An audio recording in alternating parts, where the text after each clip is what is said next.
Imagina que você foi chamado para participar de um fórum, um debate, numa universidade. Você, como cidadão, alguém olha lá o seu endereço e te chama aleatoriamente para você participar de um fórum numa universidade com outras pessoas ali também reunidas. O assunto que vai ser tratado são os mais diversos. Falar sobre cultura popular, falar sobre a sua vida, o seu trabalho e assim por diante. E obviamente também será tratado o tema da religião, que é algo importante na sociedade. E você, como um bom cristão, sal e luz da terra, diz assim: eu vou participar. Eu vou para esse lugar, que Deus me ajude. E aí então você chega lá na universidade e o fórum começa, os demais participantes se apresentam, tem ali um professor que vai ser aquele que vai mediar a conversa, vai assegurar que cada um tenha o tempo devido da sua fala, tenha direito à réplica e à tréplica, e todos possam ali debater tranquilamente. E então, no dia você vai lá e começa o debate, começa o fórum. Você está nervoso, está sendo filmado, você está ali exposto diante de outras pessoas, mas você está firme, seguro, que você pode usar essa oportunidade também para apresentar a sua fé cristã. E todos ali se apresentam e mostram, como é a vida deles, falam das suas religiões. Ali vão ter pessoas que são espíritas, vão ter ateus ali no meio, vão ter pessoas do candomblé, vão ter kardecistas e demais religiões envolvidas. E aí, depois que todos falam, você é o último a falar e você percebe que você é o único cristão. Aprove ao Senhor levar somente você para defender a fé cristã. Você se sente sozinho, mas ao mesmo tempo você fala: louvado seja Deus. Há aqui um representante do cristianismo, Deus me escolheu para esse momento. E então a conversa começa, falam sobre assuntos diversos, fala sobre culinária, fala sobre política de direita, política de esquerda, alguns defendem uma parte, outros defendem outra. Aí finalmente chega na hora da religião.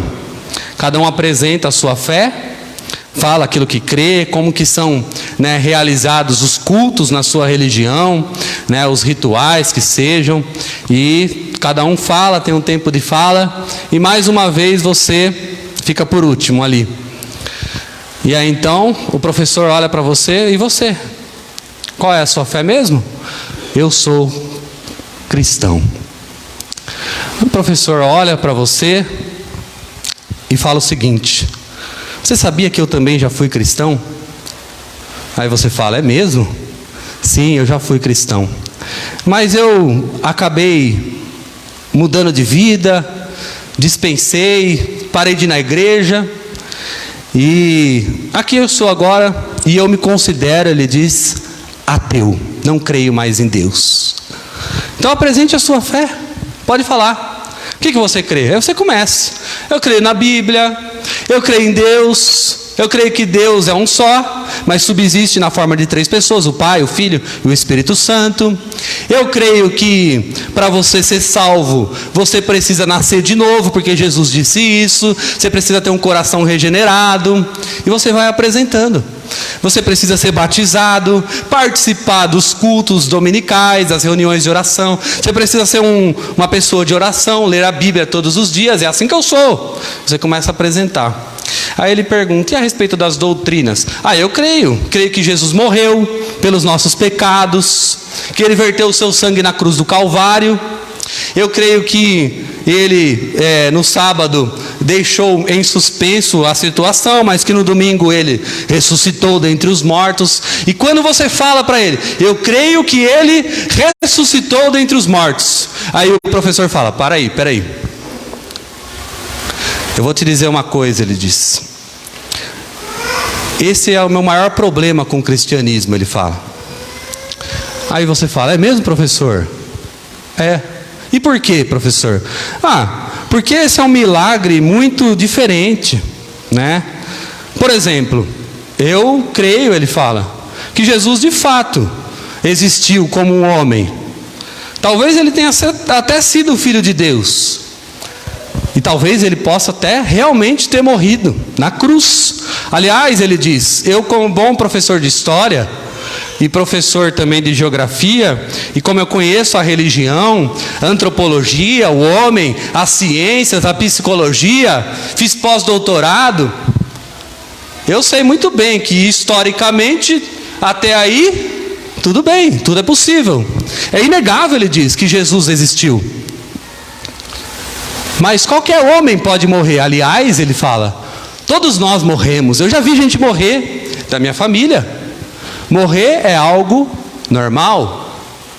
Mas o meu problema é porque dizem que ele ressuscitou dentre os mortos. E para mim já fica demais. Acabei me abalando na minha fé. E eu acho esse milagre de ressurreição de Jesus, ressurreição das pessoas no final, no julgamento, para mim é demais, para a minha fé. E ele olha para você e diz, o que você me diz então da ressurreição? Como você pode atestar pela sua fé e pela verdade que Jesus de fato ressuscitou dentre os mortos? Aí essa é a hora da oração. Fala, Senhor Deus, ó Espírito Santo, me ajuda. E você precisa defender, você não pode fugir por vários motivos. Primeiro, por causa da vergonha, né? Segundo, porque eu e você, conforme diz 1 Pedro capítulo 3, verso 15, somos chamados a dar razão da nossa esperança para aqueles que nos pedirem. E você precisa, de maneira apologética, defender a sua fé. E você não pode negar a doutrina da ressurreição, porque a doutrina da ressurreição é um pilar fundamental da fé cristã. Você não pode fugir. E você precisa defender. Talvez aí é um momento que você pode se lembrar que outros já tiveram que defender a doutrina da ressurreição. Você se lembra que Jesus teve um encontro com os saduceus. E nesse encontro os saduceus fizeram uma espécie de emboscada para pegar Jesus. Os fariseus já haviam tentado várias vezes colocar Jesus contra a parede e fazer ele tropeçar em suas palavras. Em todas elas, todas as vezes Jesus foi vitorioso, porque ele é o próprio Deus e a sabedoria de Deus. Então os saduceus fazem uma estratagema. Ora, certa mulher tinha um marido que morreu, aí o irmão teve que assumir para suscitar descendência, e assim foi. Todos foram morrendo e os irmãos foram. De fato, essa mulher teve 7 maridos, e a pergunta que nós fazemos para o Senhor Jesus é: com qual deles ela vai estar no céu, na eternidade? Você se lembra da resposta de Jesus? Não provém o vosso erro de não conhecer nem as Escrituras e nem o poder de Deus? E ele diz assim: quanto à ressurreição dos mortos, não tendes lido no livro de Moisés, no trecho referente à sarça, como Deus lhe falou: eu sou o Deus de Abraão, o Deus de Isaque, o Deus de Jacó. E Jesus diz: ora, ele não é Deus de mortos, e sim de vivos. Vocês laboram em grande erro. Então Jesus teve que defender, porque os saduceus não criam na ressurreição, não criam que os mortos iriam ressuscitar. E Jesus está olhando lá para trás, para o episódio da sarça com Moisés, em Êxodo capítulo 3, está falando, viu, essa doutrina faz parte da lei de Moisés. Sim, nosso Deus é um Deus de vivos e não de mortos. Como ele está vivo, ele é Deus de também pessoas vivas. E o apóstolo Paulo também teve que defender isso. Você se lembra quando ele estava em Atenas, Atos capítulo 17, diz que ele passava por lá, o coração dele se pesou por causa de tanta idolatria na cidade, e então ele vai no Areópago e começa a proclamar o seu sermão. E aí ele fala, ali tinha os filósofos gregos, epicureus, e ele continua falando e deixam Paulo falar. Aí de repente Paulo fala sobre o varão que ressuscitou dentre os mortos. Aí não deixa mais. Não, aí sobre isso nós te ouviremos em outra ocasião. Eles ficam escandalizados. A Bíblia diz então que Paulo se retirou do meio deles. Outra vez, Atos capítulo 26, Paulo é mandado para o Sinédrio para ser julgado. E lá começa ele a defender a sua fé. Ele fala a respeito de Jesus Cristo desde o Antigo Testamento, tal. O clima vai esquentando no debate. E ele, como era um fariseu e cria na ressurreição, sabia que ali também estavam quem? Os saduceus. E aí ele fala assim: quanto a mim, eu sou fariseu e eu creio na ressurreição. E por que ele faz isso? Justamente para o bicho pegar ali e eles começarem a se degladiar e ele ser, mais uma vez, conseguir escapar ali. E a Bíblia diz: dita essas palavras, levantou-se dissensão entre os fariseus e os saduceus, e a multidão se dividiu. Então veja, voltando para o debate agora com o professor, Cristo teve que defender a ressurreição, a doutrina da ressurreição dos mortos. O apóstolo Paulo, como seu seguidor, também teve que defender. E eu e você, irmãos, também temos que defender a doutrina de que Cristo Jesus ressuscitou dentre os mortos. Louvado seja Deus por isso. A primeira coisa nós vamos aprender aqui é que você pode se lembrar que houve várias ressurreições na Bíblia. A Bíblia fala sobre ressurreição. A Bíblia fala que Abraão levou Isaac lá para o monte para sacrificar o seu próprio filho, porque Deus tinha assim mandado. A gente pensa: nossa, esse homem é um homem de fé, e de fato é. Mas Hebreus capítulo 11 nos conta o segredo, que na verdade Abraão foi entregar o seu filho porque ele cria que Deus era poderoso para ressuscitar seu filho de dentre os mortos.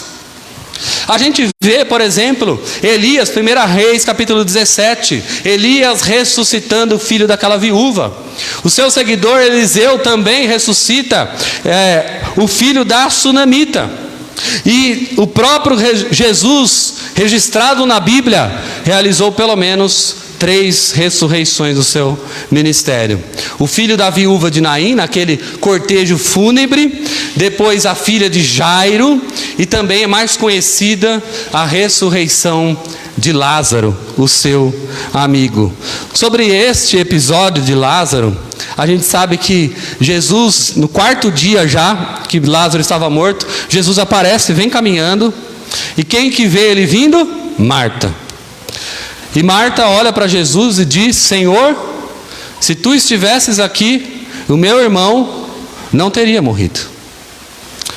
E aí a resposta mais linda, ele diz assim: eu sou a ressurreição e a vida. Quem crê em mim, ainda que morra, viverá. Quem crê em mim, ainda que morra, viverá. A ressurreição é verdade porque Cristo é a ressurreição. Porque Jesus é o primogênito dos mortos, como diz Apocalipse 1. Porque Ele é a primícia dos que dormem, diz o apóstolo Paulo. O que nós poderíamos usar como professor? Eu vou falar 3 coisas que a gente pode usar à luz de 1 Coríntios capítulo 15 para defender a nossa fé de maneira convincente. Primeira coisa, o seu próprio testemunho de conversão. Somente um Salvador vivo pode converter alguém. Somente um Redentor poderoso pode transformar a história de um homem ou de uma mulher. Um Salvador morto não converte ninguém, não transforma o coração, não dá vida. E o apóstolo Paulo diz, verso 1 e 2: irmãos, eu venho vos lembrar do evangelho que vos anunciei, o qual vocês receberam, e no qual ainda vocês perseveram, e por ele vocês são salvos, se retiverem a palavra, tal como vou-la preguei, a menos que tenhais crido em vão. Os coríntios estavam com problema com a ressurreição. Você sabe que a filosofia grega, ela diz que a matéria é má, e essa filosofia entrou na igreja, e então eles falam, olha, o que Jesus salva na verdade é o espírito, ou a alma. Porque na verdade esse corpo aqui que nós temos é um cárcere temporário. A libertação e a vida é quando a alma sai do corpo. Então não tem para que haver ressurreição. Não tem para que Deus dar de volta essa matéria, esses átomos, esse corpo. Não tem para quê. Então isso era uma heresia entrando dentro da igreja. A maioria dizia assim, até Cristo pode ter ressuscitado, mas a gente também ressuscitar com Ele, ou seja, os nossos corpos podres debaixo da terra, depois no final vai ganhar vida novamente. E Paulo está falando, é exatamente isso.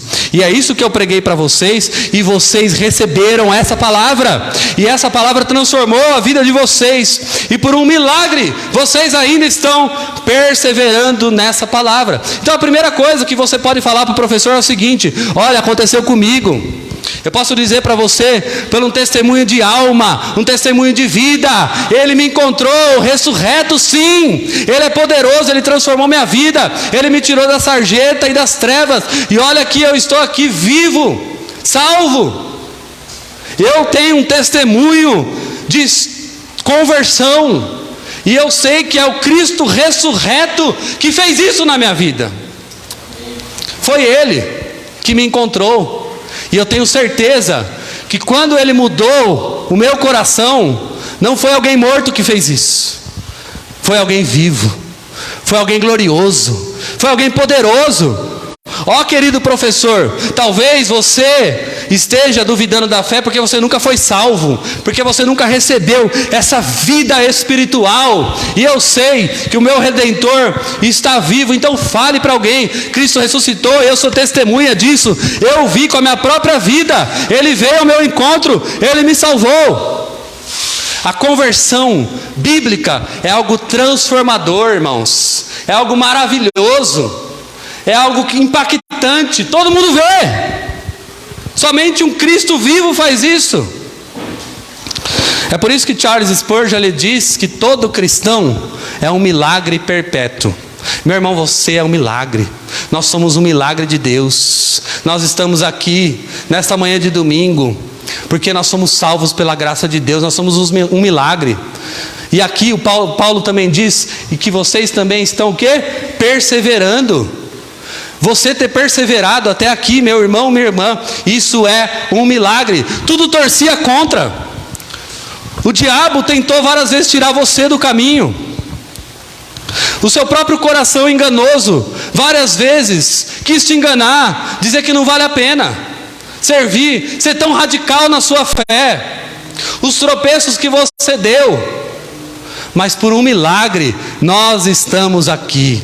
Você pode estar machucado, você pode estar ferido, você pode estar sangrando, mas você está aqui e você é um milagre, porque Deus fez você perseverar na fé. De alguma maneira que você não entende, Ele te trouxe até esse momento. O Deus vivo, o Espírito Santo, o Cristo ressurreto. A perseverança na fé é a prova de que Ele está vivo, e Ele continua vivo, e Ele continua habitando em nós. Policarpo de Esmirna, um mártir da igreja, antes de ser levado para a fogueira, antes de ser queimado, ele dá testemunho da sua fé. E ele olha para os seus algozes todos reunidos, e ele diz: há 86 anos, eu tenho servido a Jesus Cristo, e Ele nunca me faltou. Como blasfemarei contra o meu Rei que me salvou? 86 anos, perseverando na fé. A gente olha e vê um casamento de 50 anos, a gente fala, glória a Deus por isso. Mas alguém que anda 70, 80 anos com Jesus, isso é um milagre. É um milagre da perseverança. E isso só pode acontecer. Fala, ô professor, isso é um milagre. Eu estou aqui testemunhando, eu não era ninguém, e Ele me escolheu, e eu estou perseverando nesse caminho reto. Não pelos meus méritos, mas porque Jesus vive, Jesus reina, Jesus é o nosso Senhor. O nosso coração queima, o Espírito testifica no nosso espírito que somos filhos de Deus. Você se lembra quando Tomé falou, eu não vou crer, a não ser que eu veja nele, que eu veja as mãos dele, as marcas de cravo. Jesus aparece, toca, está aqui. Eu estou vivo, eu tenho marcas, as marcas do Evangelho. Eu e você temos marcas, Ele veio até nós, e as marcas são vistas, irmãos. É impossível um cristão passar despercebido.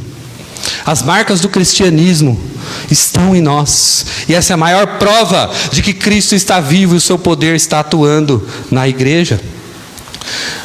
Então a primeira coisa é o seu testemunho. Segunda coisa, você pode recorrer à inerrância e à infalibilidade das Sagradas Escrituras. Versículo 3 e 4 ele diz: antes de tudo, eu vos entreguei o que também recebi, que Cristo morreu pelos nossos pecados, segundo a Escritura, e que Ele ressuscitou ao terceiro dia, segundo a Escritura. O que Paulo está falando é o seguinte: a Escritura, a palavra de Deus é perfeita.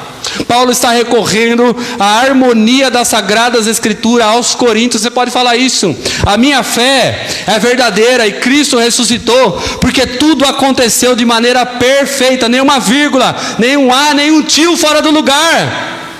A Bíblia também é um milagre, irmãos. São mais de 40 autores, mais de 1.500 anos de espaço em que ela foi escrita, diversas culturas diferentes, e você pode folhear de Gênesis a Apocalipse, não há um erro. É a palavra de Deus. A Bíblia não contém a palavra de Deus, a Bíblia é a palavra de Deus, é a Sagrada Escritura, e nela não há um erro. Professor, você acredita então que tudo isso foi coincidência? Você precisa ter mais fé que eu, porque eu não acredito em coincidência. Eu acredito que a Bíblia foi inspirada pelo Espírito Santo. Sabe o que eu acredito, professor? 2 Pedro 1:21, que nunca houve qualquer profecia que foi dada por vontade humana, mas homens santos falaram da parte de Deus, movidos pelo Espírito Santo. Ah, professor, eu sei que tudo se completa. Olha Gênesis, olha Êxodo, olha Levítico, olha Moisés falando que se levantaria um profeta semelhante a ele. Olha o cordeiro que foi morto antes da fundação do mundo. Olha Gênesis 3:15, que prometeu lá no início que o descendente da mulher pisaria na cabeça da serpente e esta lhe feriria o calcanhar. Professor, olha para toda essa harmonia bíblica do Antigo Testamento, e agora se cumprindo cabalmente na Páscoa, na pessoa de Jesus de Nazaré. A Bíblia disse que ele morreria, ele morreu. A Bíblia disse que ele ressuscitaria, e ele ressuscitou. A Bíblia diz que ele vai voltar, e ele vai voltar, irmãos. Não há um erro na Escritura. A Bíblia é um milagre de Deus. Ela é a verdade do Senhor para nós. Use esse argumento, sem medo de ser feliz. Há alguns que adotam uma teologia liberal, há alguns que duvidam dos escritos paulinos. Eu e você devemos ficar com as Sagradas Escrituras. A palavra de Deus é viva e eficaz. Ela garante, ela chancela a nossa fé. Ah, professor, eu não vim aqui nesse debate, nesse fórum, falar sobre só a minha experiência. Eu contei a verdade. A minha experiência é fundamental. Cristo ressurreto me salvou. Mas é muito mais do que eu. É muito maior do que a minha pessoa. É algo glorioso e divino. É a Bíblia que está dizendo que Jesus ressuscitou. E Ele está vivo. E Ele reina pelo século dos séculos. Terceira coisa, você pode falar para o professor o seguinte: que a ressurreição de Cristo é um fato histórico incontestável. Do versículo 5 ao versículo 11, o apóstolo Paulo, ele mostra como não foi um devaneio coletivo a ressurreição. Não são histórias que não se encaixam, que não batem, não. A ressurreição é um fato histórico. Professor, tu não é historiador? O apóstolo Paulo também é. Olha só, ele está dizendo a verdade, a mesma verdade que o médico amado Lucas escreveu. Lá no seu prólogo, no capítulo 1, ele disse que reuniu de forma histórica todas as informações e apresentou-as de forma ordenada. E interessante que tudo bate com os outros 3 evangelistas. Como que pode isso? Tudo se encaixa. Leia os evangelhos, professor. A Bíblia é perfeita. E veja também que a ressurreição de Cristo não foi uma pessoa que viu. Não foi só os 12 apóstolos.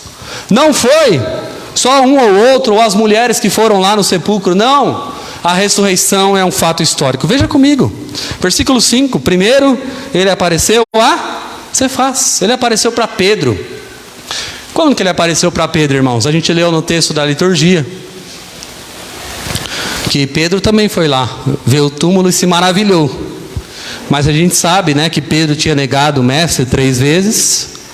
E a gente sabe que o Evangelho segundo João relata para nós que Pedro voltou a pescar. A velha vida. Não tem mais esperança para mim, vou voltar. Vamos ver se eu recupero a minha empresa de pesca. Jesus falou que ia ressuscitar, até agora nada, já é domingo. E aí aparece um homem na praia, a Bíblia diz. E ali o quê? Um fogareiro. Um homem comendo peixes e pão. Ele fala, lança a rede. E então a rede se encheu de peixe. Aquele a quem Jesus amava, o discípulo João, fala, Pedro é o mestre, é o Senhor. E ele faz uma coisa que eu nunca vi.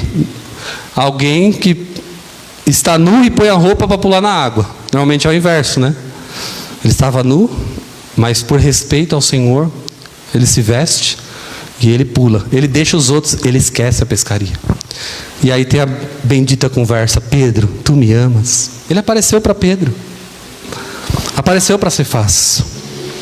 Ele apareceu também aos 12. Lembra que eles estavam lá na casa atemorizados. Eu acho interessante a palavra atemorizados, porque João 14, Jesus já havia dito para eles, não se turbe o vosso coração. Então eles estão fazendo ao contrário do que Jesus mandou. São amedrontados, trancafiados em casa. De repente aparece um que diz o quê? Paz seja convosco. Ele apareceu aos seus discípulos, a todos. E depois, meus irmãos, verso 6, foi visto por mais de 500 irmãos de uma só vez. Um testemunho coletivo de centenas de pessoas viram o Cristo ressurreto andando sobre a terra. É histórico, professor. Ou você vai dizer para mim que todo mundo estava louco? E Paulo, veja o que ele está falando aqui para os coríntios, viu? Essas testemunhas, esses mais de 500 irmãos, eles estão entre vocês. Ele está falando aqui, a maioria sobrevive até agora. Até agora, mas não. Mas quando Paulo escreveu, a maioria desses 500 irmãos estavam vivos, eles viram. Então pode perguntar, acha um aí, acha um, viu, eu vi com meus próprios olhos, eu vi Jesus aparecer ressurreto, eu vi a marca dos pregos nas suas mãos, eu contemplei. Porém alguns já dormem, alguns já foram descansar, mas há aqui um testemunho. E depois a palavra foi visto novamente, Paulo repete 3 vezes, versículo 7. Depois foi visto por Tiago, e mais tarde por todos os apóstolos. Qual é esse Tiago? Esse Tiago é irmão de Jesus, a história diz. E a história também diz que o Tiago, irmão de Jesus, não cria em Jesus. Mas a história também diz que depois que ele encontrou com Jesus ressurreto, o seu irmão, que ele viu nascer e crescer, a vida inteira, ele andou com Jesus, ele caminhou com Jesus, ele é da família de Jesus. E ele não cria. A história diz isso. Depois que viu o seu próprio irmão ressurreto, virou um discípulo. A história diz que é ele quem escreveu a epístola de Tiago no final da Bíblia. E lá ele fala assim, eu, Tiago, servo do Senhor. Ele não fala o irmão do Senhor, o servo de Jesus. Mas agora o mais incrível, irmãos. Versículo 8. Depois de todos, foi visto também por mim. Aleluia. Como por um nascido fora de tempo.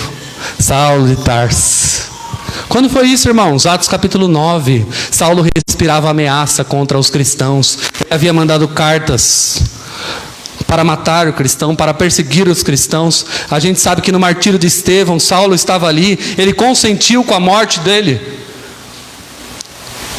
E agora, naquele caminho de Damasco, Cristo ressurreto aparece para ele: Saulo, Saulo, por que me persegues? Dura coisa te é recalcitrar-te contra os aguilhões. E ali Saulo foi detido, foi vencido, foi derrubado e foi convertido. Louvado seja Deus, glória a Deus, porque esse é o apóstolo que escreveu a maior parte do Novo Testamento, Paulo, o apóstolo Paulo. E ele diz: eu sou o menor dos apóstolos. Na verdade, eu nem sou digno de ser chamado de apóstolo, porque eu persegui a igreja. Eu sou um nascido fora de tempo, porque eu encontrei Jesus ressurreto depois de todos. Mas o importante é que eu encontrei, e que vocês também vão encontrar, e que Ele está vivo, e que Ele é o Senhor. Paulo então começa a confundir os judeus, e a Bíblia diz que ele pregava as Escrituras arrazoando com os judeus na sinagoga, mostrando e provando que Jesus é o Cristo, com as Escrituras do Antigo Testamento. Eu acho, irmãos, que aqui o professor já da universidade já estaria meio acanhado já. É verdade, meu irmão, você tem uma convicção mesmo da sua fé. Talvez ele se converta novamente, ou de verdade agora. Talvez não importa. E você? Está pronto a defender a sua fé? E você crê na ressurreição de Jesus Cristo? E você crê na sua ressurreição? Você crê que a terra pode até consumir a sua carne, mas que os seus olhos ainda verão a Deus? E que naquele dia você ressuscitará no soar da última trombeta, e você será levado pelo Senhor e encontrará com Ele nos ares? Você crê? Algumas lições importantes desse texto, meus irmãos. Versículo 14, o apóstolo Paulo ele diz que se Cristo não ressuscitou, a nossa fé e a nossa pregação é vã. Aqui Paulo vai usar uma forma pedagógica, retórica, falando assim: olha, se não aconteceu, não serve de nada. A gente faz isso com as crianças às vezes, né? Usa a questão negativa para ensinar o positivo. É muito pedagógico. Paulo está usando várias coisas aqui para mostrar para os coríntios e também para mim e para você, que se Cristo não ressuscitou, e se nós não ressuscitarmos no final, tudo é vão e vazio. E que o evangelho da graça de Deus implica diretamente na ressurreição. A primeira coisa que ele diz, irmãos: se Cristo não ressuscitou, verso 14, é vã a nossa pregação. Mas se Cristo ressuscitou e está vivo, e entre nós, a nossa pregação tem poder. Eu quero dizer para você, meu irmão e minha irmã, que o evangelho é o poder de Deus, e que a sua pregação tem poder. Se você é um cristão, o Cristo ressurreto está em você, pregue a palavra, semeie o bom evangelho para as almas perdidas desse mundo. Às vezes a gente fica desacreditado: mas eu falei tanto, eu falei para o meu amigo do trabalho, eu falei para minha mãe, eu falei para o meu tio, eu não vejo. Você verá, as pessoas estão se convertendo sim, há conversões acontecendo. Continua pregando, continua semeando, e você verá a vida se rendendo ao Senhor. Mas você precisa falar. Como crerão se não há quem pregue? Então prega a palavra, siga a ordem de Deus. 2 Timóteo 4, prega a palavra, insta, quer seja em tempo ou fora de tempo, corrige, exorta e repreende com toda a longanimidade e doutrina, pois haverá um tempo em que não suportarão a sã doutrina, antes buscarão os pregadores para acariciar os seus ouvidos. Mas você e eu, prega a palavra. Deus não é um Deus de mortos, Deus é um Deus de vivos. Ele está reinando e Ele está conduzindo os seus. Ele vai chamar muita gente ainda para se converter. Enquanto o último não se converter, a igreja ainda estará na terra. Quando a última alma disser: Cristo, eu te quero, eu me rendo, então acabou a história.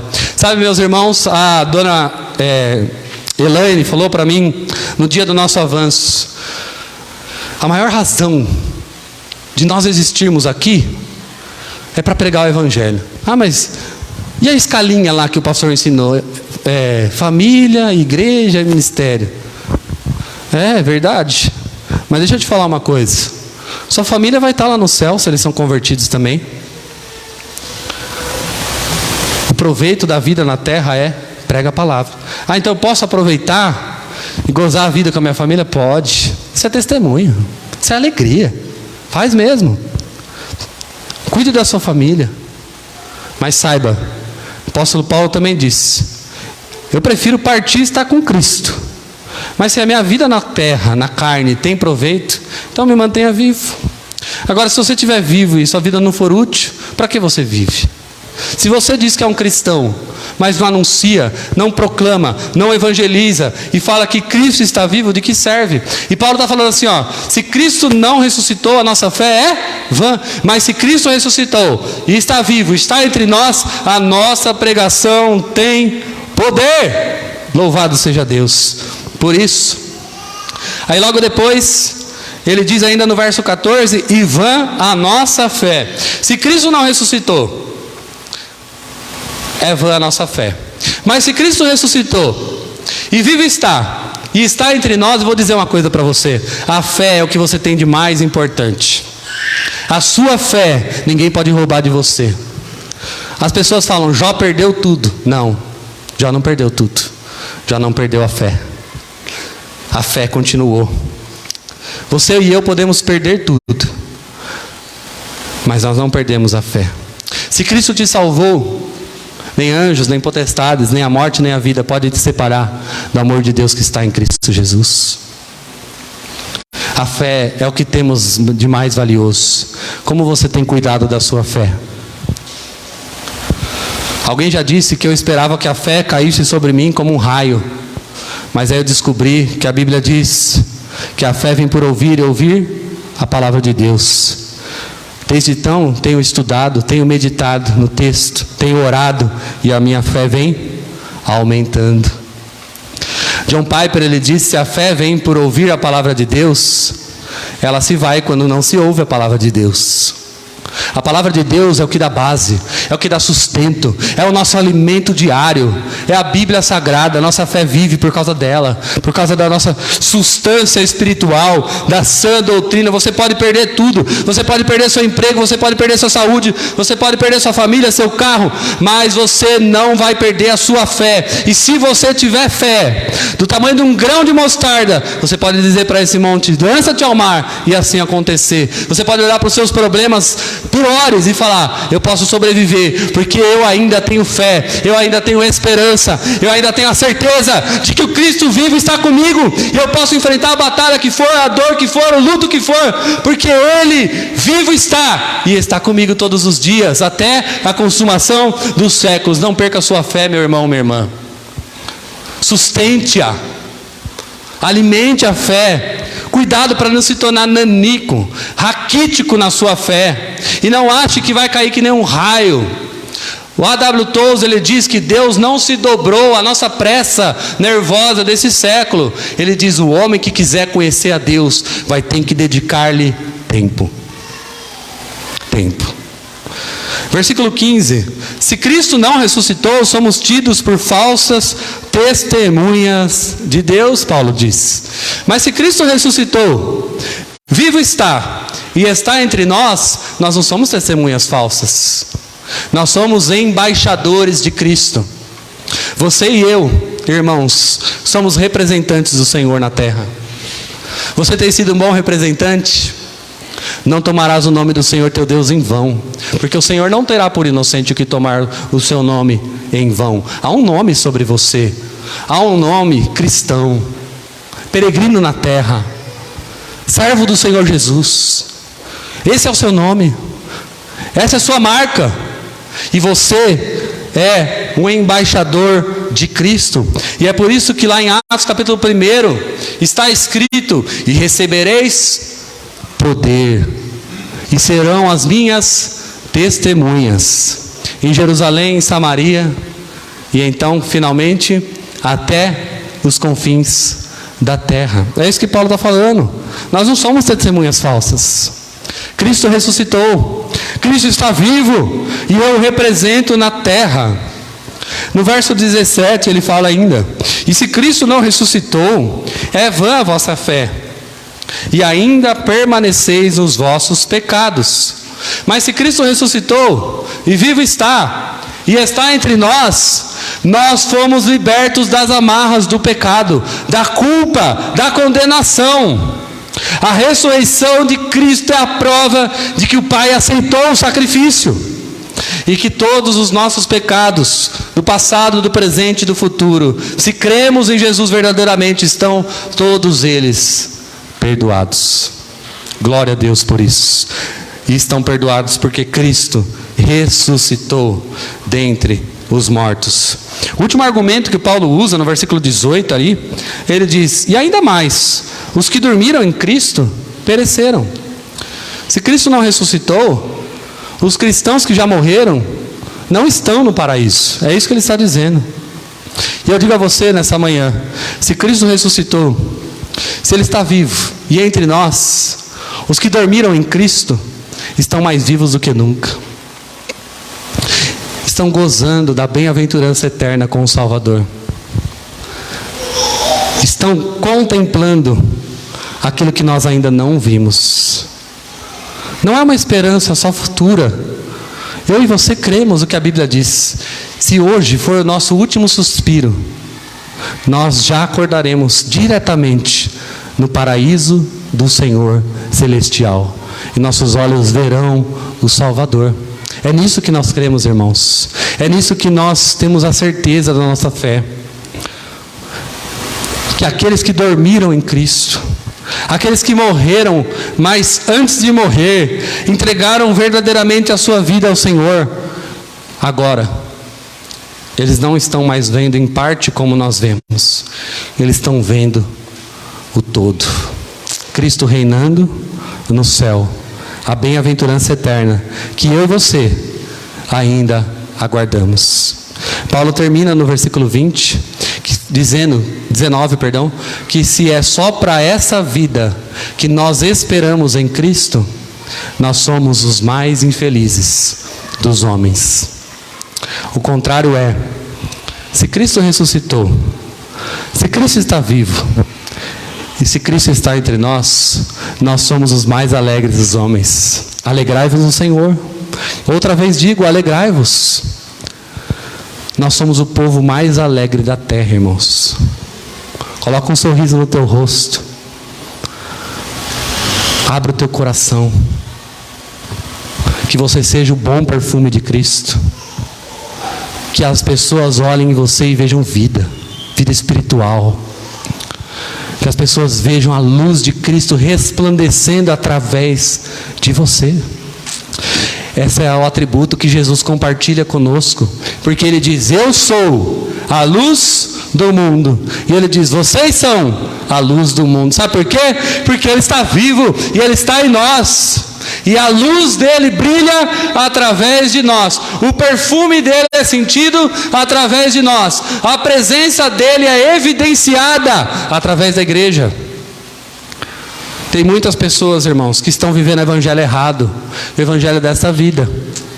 Eles acreditam no maldito evangelho da prosperidade, que te dá carro, que te dá casa, que te dá coisas nesse mundo. Isso é baratear o verdadeiro evangelho. Paulo está dizendo aqui que a nossa esperança em Cristo não é só para 70, 80, 100 anos. A nossa esperança em Cristo é para a eternidade. É para todos sempre. Cuidado para não se enroscar demais. Cuidado para não se embaraçar demais com os negócios deste mundo.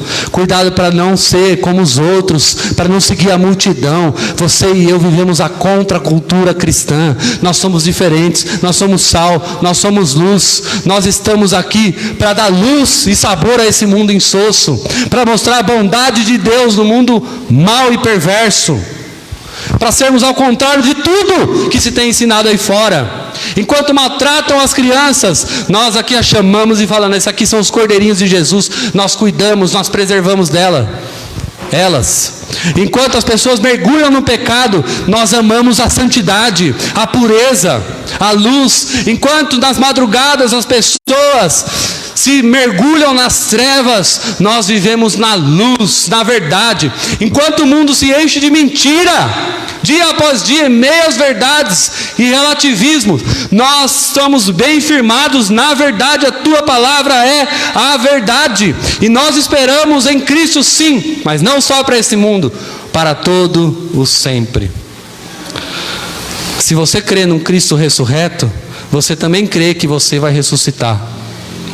Cuide mais das coisas eternas do que das coisas terrenas, e a Bíblia nos garante: vai valer a pena, sempre valerá a pena servir ao nosso Deus poderoso. Alegrai-vos no Senhor, exultai-vos, ó justos, proclamai a sua salvação.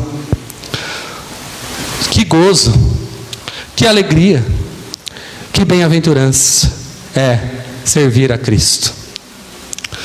Ó professor, eu não sei te explicar, mas alguma coisa aconteceu comigo, e eu te garanto, eu nunca mais fui o mesmo. Aquele que Deus põe a sua mão, nunca mais será o mesmo. Há um puritano que disse que eu não serei o mesmo homem no céu como eu sou na terra, mas Jesus será o mesmo. Nós esperamos a transformação dos nossos corpos. Quando a incorruptibilidade vier, o corruptível for deixado para trás. Quando nós passarmos a última marca, a marca da morte, Jesus estará lá, e o seu sangue estará envolvido em nós, e então nós veremos a luz do Cordeiro para todo sempre. Nós veremos a cidade que não precisa nem de lâmpada, nem de sol, porque a luz de Jesus ilumina a cidade. E nós atravessaremos os portais celestiais com o Senhor. Essa é a nossa esperança, essa é a nossa alegria. O cristão está com um pé lá e um pé cá. Ele está com seus pés na terra, mas o seu coração é cheio do céu. Ele vive no meio dos homens, mas ele não é mais como os homens normais. Ele foi transformado, ele foi vivificado, porque nós estávamos mortos nos nossos delitos e pecados, mas ele nos deu vida juntamente com Cristo. Pela graça sois salvos, mediante a fé, e isso não vem de vós, é dom de Deus, para que ninguém se glorie, e para que Cristo seja exaltado na sua igreja, para todos sempre. O que mais precisa ser dito, irmãos? Cristo ressuscitou, quer o mundo queira ou não.